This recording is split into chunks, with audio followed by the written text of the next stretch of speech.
Di dalam analisis retrospektif ini, kami mencoba merekonstruksi secara induktif peristiwa banjir 26 November di Kabupaten Biren, Provinsi Aceh, dengan cara menggabungkan kesaksian warga dan analisis citra satelit. Secara spesifik, kami menggunakan mesin learning atau AI untuk mengkomputasi klasifikasi tutupan lahan pada citra satelit Sentinel-2 untuk Biren yang direkam sebelum dan sesudah banjir. Dan berikut kami paparkan hasilnya.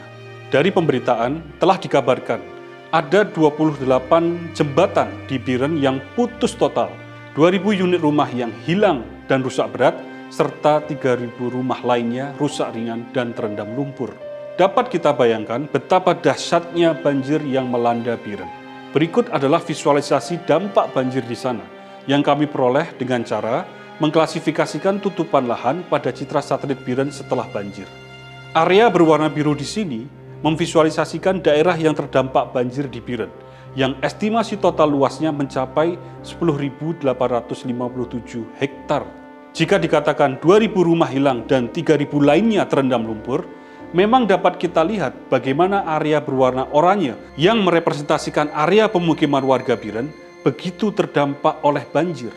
Jika dikatakan 28 jembatan terputus, memang dapat kita lihat bagaimana jalan-jalan raya yang direpresentasikan oleh jejaring berwarna merah ini sebagian besar terdampak oleh banjir. Dapat kita lihat dengan jelas pula bagaimana sekolah-sekolah hingga kampus, puskesmas dan rumah sakit, tempat ibadah, tower telekomunikasi dan tower transmisi listrik sebagian besar terdampak oleh banjir. Dari kesaksian Pak Hamli, seorang warga desa Kapa, banjir bandang datang dari dua arah, dari barat, dari arah Pantelong, dan dari timur. Warga berlarian tidak sempat menyelamatkan apa-apa. Ketinggian air mencapai 1 meter.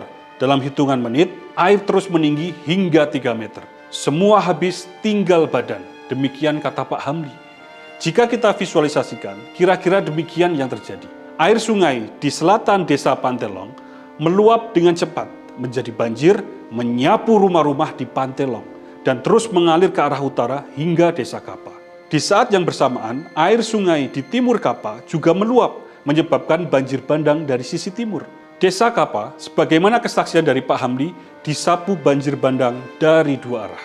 Jika kita telusuri jalur sungai tersebut, terus menuju ke selatan, ke daerah hulu yang lebih tinggi, kita dapati jalur sungai tersebut ternyata merupakan pertemuan dari sekitar 4 jalur sungai yang ada di atas. Yang keempatnya adalah bagian dari daerah aliran sungai atau das Peusangan.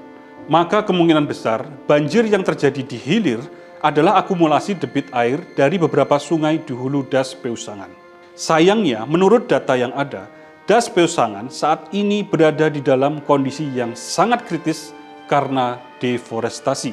Hari ini hanya tersisa sekitar 25% tutupan hutan di sana atau sekitar 61.000 hektar, di mana 12.000 hektar diantaranya berada di Biren. Lebih jauh lagi, berdasarkan komputasi machine learning yang kami lakukan untuk mengklasifikasikan tutupan lahan di bagian hulu Biren, kami menemukan bahwa sebagian besar area das Peusangan yang berada di bagian hulu Biren adalah lahan sawit yang estimasi luasnya mencapai 2.768 hektar. Deforestasi dan lahan sawit menyebabkan hilangnya tutupan hutan, dan sudah terlalu banyak penjelasan saintifik yang menerangkan mengapa hilangnya tutupan hutan, yang terutama jika terjadi di daerah hulu, akan menyebabkan rusaknya fungsi ekologis daerah hulu sebagai pengatur lalu lintas air yang pada akhirnya akan menyebabkan banjir di daerah hilir. Dalam kondisi seperti ini, hujan lebat dapat membawa bencana kapan saja. Dan ternyata, jika kita amati peta cuaca ini, curah hujan di Biren dan sekitarnya memang relatif lebih tinggi pada 26 dan 27 November dibanding dengan hari-hari sebelumnya. Fakta bahwa tidak berfungsinya secara optimal das Peusangan dan daerah hulu Biren karena minimnya tutupan hutan akibat dari deforestasi, ditambah pengamatan curah hujan yang tinggi, memperkuat rasionalisasi terhadap dugaan bahwa kerusakan ekologis di hulu Biren lah yang menyebabkan banjir bandang pada akhir November lalu. Jika kita visualisasikan, air hujan yang turun dengan lebat di hulu das Peusangan yang pada bagian utaranya merupakan daerah hulu dari Kabupaten Biren, tidak lagi mampu meresap dengan baik karena di area tersebut hanya tersisa sedikit tutupan hutan akibat deforestasi dan lahan sawit. Alhasil, air tidak tertampung mengalir deras ke hilir melalui sungai-sungai yang pada akhirnya tidak mampu lagi menahan debit yang terus bertambah dengan cepat, sehingga meluap dan menyebabkan banjir bandang dari dua arah di Desa Kapa, sebagaimana yang diceritakan oleh Pak Hamli tadi. Selain Das Peusangan, Biren dilalui oleh beberapa das lain, dan bangunan analisis ini relevan dan analog dengan das-das yang lain tersebut. Di daerah Hulu Biren, kami menemukan tutupan lahan yang diklasifikasikan sebagai lahan sawit, dengan estimasi total luasnya 6.825 hektar, dan yang diklasifikasikan sebagai lahan terbuka dengan estimasi total luasnya 5.798 hektar. Jika ditotal, keduanya mencapai 12.534 hektar, atau kira-kira sama dengan 4 kali luas kota Yogyakarta. Melihat posisi lahan-lahan terbuka tersebut yang berada di dalam atau berdampingan dengan lahan sawit, besar kemungkinan lahan tersebut juga tengah dipersiapkan untuk menjadi lahan sawit. Jika melihat besar lahan dan letaknya yang jauh dari pemukiman penduduk, kemungkinan lahan sawit tersebut adalah milik korporasi dan bukan perkebunan rakyat. Tentu kita tidak mempermasalahkan perkebunan rakyat, karena itu menjadi sumber mata pencaharian yang menopang ekonomi rakyat kecil. Tercatat ada 3.000 petani sawit di Biren yang menggarap sekitar 5.700 hektar perkebunan rakyat, yang artinya masing-masing petani hanya mengerjakan sekitar 1,9 hektar. Dari citra satelit dapat dilihat kebanyakan perkebunan rakyat lokasinya dekat dengan pemukiman warga yang berada di hilir. Yang menjadi permasalahan adalah lahan sawit besar di daerah hulu. Yang pertama adalah karena berpotensi besar merusak fungsi ekologis di dalam pengaturan lalu lintas air.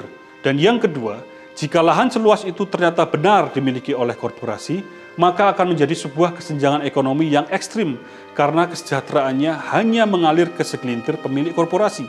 Sedang ketika terjadi banjir, air bah mengalir dan menyapu rumah-rumah rakyat kecil seperti yang kita saksikan saat ini. Keduanya jelas bertentangan secara diametral dengan Undang-Undang Dasar 1945 Pasal 33 yang mengamanatkan keadilan ekonomi dan ekonomi yang berwawasan lingkungan.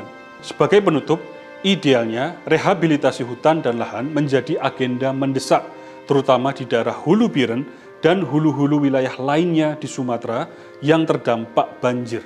Karena kita tahu bahwa rehabilitasi adalah sebuah proses panjang, maka langkah pertamanya harus segera dimulai hari ini. Analisis yang kami lakukan di sini adalah sebuah studi awalan yang sekiranya dapat menjadi referensi bagi studi lanjutan yang lebih komprehensif. Untuk itu, review, kritik, dan masukan akan sangat diapresiasi. Semoga analisis singkat ini bermanfaat, terutama bagi pemerintah yang tengah menangani banjir. Kami juga berharap analisis ini dapat menjadi kompas saintifik bagi pemerintah di dalam memperbaiki kebijakan pengelolaan sumber daya alam ke depan.